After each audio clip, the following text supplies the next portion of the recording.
Alright, magandang araw mga ka-tracker. Welcome po sa ating vlog. Ngayong araw, ipakita ko lang po sa inyo itong unit na katatapos lang i-test drive. Ito po ay fully reconditioned Japan surplus truck Fuso Canter. Wide cabin po ito. Ayan. Ayan po yung body niya. May body po ito na 16 feet. Drop side body. Orig Japan.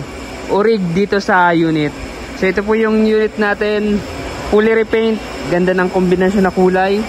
So ito po ay kulay ng may-ari. Ito po yung gusto niyang ipapintura na color. So ito po yung ginawa namin with stripe white. Ayan, parang maputlang blue. Ayan. So complete electrical lights and accessories. Ayan, standard lights and accessories, naka clearance light na LED. Bali 6, tig 3 kabilaan. Tapos yung 16 feet na body natin, ayan, may extended railings po na tubular. Tapos ito, may lock. Diba? Para hindi gagalaw-galaw yung ating sidings. Ayan, steel flooring na, steel din yung siding sa inner panel ng ating sidings. Ayan, diba? Maganda. Maganda yung unit. Ayan po yung itsura.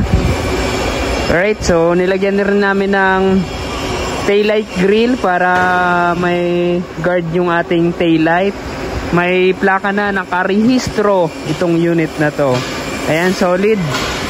Standard toolbox yung ating chassis, sariwa.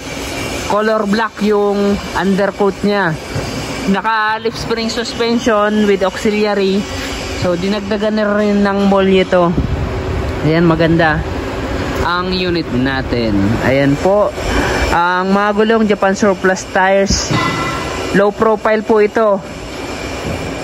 205 by 70 R17.5. 5 stud 6-wheeler 4x2. Ayan. May running guard, tapos lagayan ng lona, brand new battery na rin. Dito po brand new battery na rin, 2SM po yung ating battery.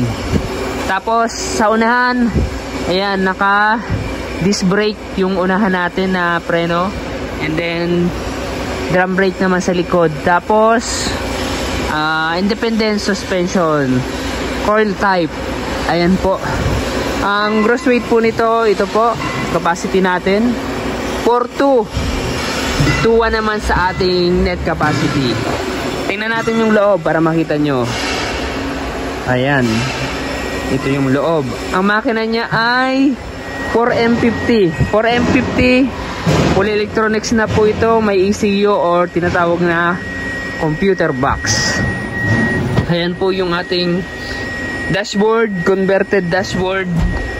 Ayan, meron po itong 6-speed manual transmission. Ayan. Diba? Rear view mirror natin. Check nga natin, paandar natin.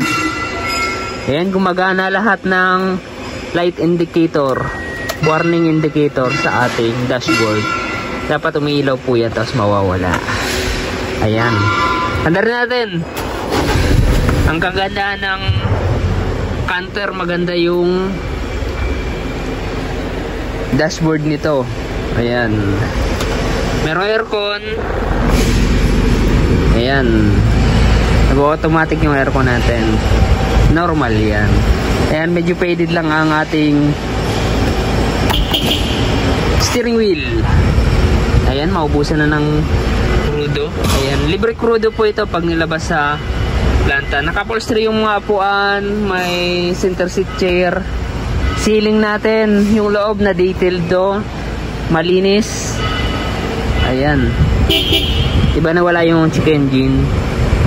Ayan, diba? Solid na. Tapos brake, may ano pa to, issue pa. Babangan natin yung. So, issue sa brake. Ayan. Light indicator, warning indicator ng preno. Malamig na yung aircon, may radyo, FM.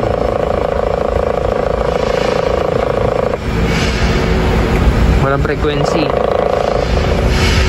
Tayo na lang natin. Ayan. Ayan, di ba?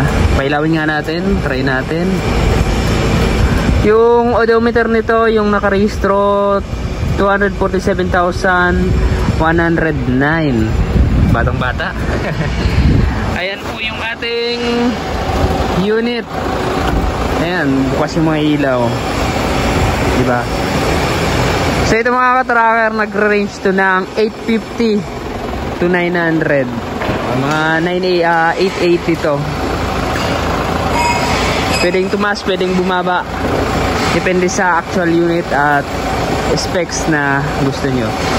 Alright, yan mga ka-tracker, solid for M50. Buksan natin.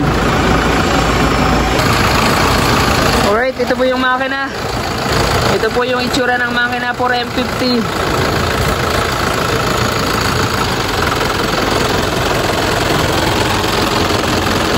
Kulang lang sa linis. Engine wash pa to pag ilalabas na. Ayan.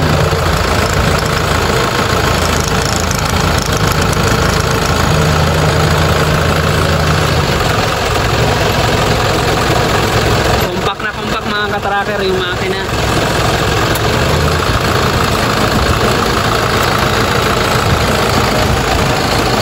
Ayan po, baba na natin.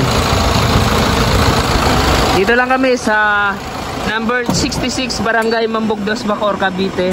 Ang aming planta and Yerda, yung mga available unit namin dito po makikita. Kung gusto niyo pong mag-visit, open po kami ng Monday to Friday. Ayan, patayin na natin. Monday to Saturday pala. Ayan, bukas po tayo ng Monday to Saturday, 8 AM to 5 PM. Pwede po kayong magbisita for viewing ng unit. So hanapin nyo lang ako, Deonopia, ang ka-tracker natin dito. And mga ka-tracker, may mga available unit tayo, 4-wheeler hanggang 16-wheeler mga ka-tracker. Isuzu Fuso Hino.